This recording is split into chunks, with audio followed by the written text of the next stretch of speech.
Hi everybody, welcome once again to a Low on Health year-end review. These are basically my breakdown of certain things that I did within a given year. This particular video is of course going to be going over my 2006 Games of the Year and games that I played in 2006. Now 2006 is basically as far back as I can remember writing reviews. I used to actually kind of do little updates on MySpace, remember that? And basically would do little write-ups of what games I played and what I thought about them before I actually used to do like kind of full-on reviews or actually, take games apart. But I actually culminated those reviews off of MySpace back in the day, and it still have my 2006 listing. And now, of course, before 2006, I kind of don't have any complete breakdown on games I played, but I know what games I did play, so I'm slowly kind of adding those to the list just so I have a list of games that I played and what I remember about them, but I'll probably never put those in the video form, but they're on my archive list. But this right here is going to be the breakdown of the 2006 games that I played, in which case let's look at these. Okay, so the first one we got here, of course, is going to be Kingdom Hearts 2. This is, of course, was the game of the year, and I enjoy Kingdom Hearts 2 immensely. Really, Kingdom Hearts has kind of been the breakaway series from Square Enix now that I enjoy. I love the character design, I love the story, I just love everything about it. Unfortunately, nowadays, they've been rehashing the plots of 1 and 2 to death, and they haven't given us a proper sequel, like a 3. But Kingdom Hearts 2 was just a really good game, and I enjoyed it immensely. Next we got, of course, Elder Scrolls Oblivion. Now that's interesting because that was essentially my system seller for the Xbox 360. I was kind of on the fence about getting one, but then once I saw all the footage for Elder Scrolls Oblivion and I loved Morrowind, I'm like, I gotta get this system, and that's the reason why I bought the 360 back in the day. And I still enjoy Oblivion immensely. That engine does have shown its age, but I love the expansions, and I'm really excited because they're going to be coming out with a new one, hopefully in this year, maybe 2011. Next we got Final Fantasy XII, which I'm going to say is the last good Final Fantasy. I really didn't enjoy it that much whatsoever. I couldn't really get into the characters. The battle system was okay, but I just really couldn't get into the world or care about the characters. I didn't understand why Vaughn had to be there. He seemed to serve no point in my mind.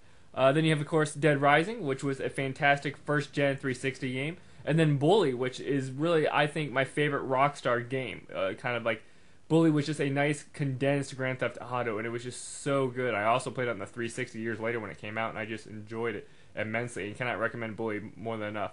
And then, of course, you got a couple more 360 games like Gears of War, Viva Pinata, Saints Row, which I will say again is, to me, better than the Grand Theft Auto series. Grand Theft Auto, Vice City, and 3 were great. I really didn't dig San Andreas or 4, but Saints Row just has enough tongue-in-cheek kind of thug humor, and it's just really good. And I enjoyed the characters and the world. It's very colorful. Then you have Tales of Legendania, and then Getting Up Contents Under Pressure. This is one I always kind of want to mention off the cuff because I enjoyed that game, and this falls in the line of the people will roll your eyes about Getting Up Contents Under Pressure because it's kind of like the street vibe, kind of a different kind of a vibe to it. In which case, this was Mark Gecko's Getting Up. It was very branded, but it was a really good story. The gameplay was solid, the story was really good, the characters were awesome, and this overall style was really, really cool, and I enjoyed playing it. And I will go on record saying it's not the best games I've played, but one of the games I know nobody has played, and I enjoy it immensely. Almost along the lines of like 50 Cent's Blood on the Sand. It's also a really good game that nobody will play because 50 Cent. But this Mark Gecko's Getting Up is just a really good game, and I do want to recommend it to people. It's probably going to be hard to find or play whatnot, but it was a good game, and I enjoyed playing it. After that, you have a couple of just basic stuff, Hot Shots, Godfather, Metal Gear Solid Acid 2. I did enjoy the first two kind of Metal Gear games for the PS2. Metal Saga was a nice little RPG kind of towards the tail end of this 2006 was kind of the twilight of the PS2. It's kind of its ending year. But I enjoyed Metal Saga. You got X-Men Legends 2, another thing. That's when I played the first Yakuza game, in which case that's when I fell in love with the Yakuza Saga, Disgaea 2. Then you have, of course, the Final Fantasy Dirge of Cerberus, which, as we all know, wasn't that great. Zone of Enders 2, Drakengard 2, a lot of sequels, and I enjoyed those games immensely. I enjoyed Zone of Enders, I liked the design from Kojima. Drakengard 2, how can you not enjoy playing with dragons and flying around and shooting stuff? A very obscure thing. Black wasn't that great. Couple DS games there. Steambot Chronicles was a nice pseudo little action RPG thing. Of course, then you have Half-Life, and there's a Grand Theft Auto. Rogue Trooper, actually, I enjoyed it and actually bought the graphic novels for Rogue Trooper, and I actually enjoyed that universe and characters and whatnot. You got, of course, Rise of the Nations, a PC game. You got Battle Stadium Dom is basically kind of like Mario Party, but with Square Enix stuff, like Final Fantasy characters and Dragon Quest characters. I imported it, and it was fun to play.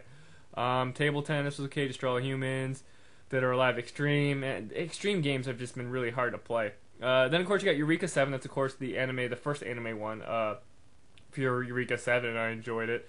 You got God Hand, which was fun. Of course, we all know Lego Star Wars. Final Fantasy 3 for the DS.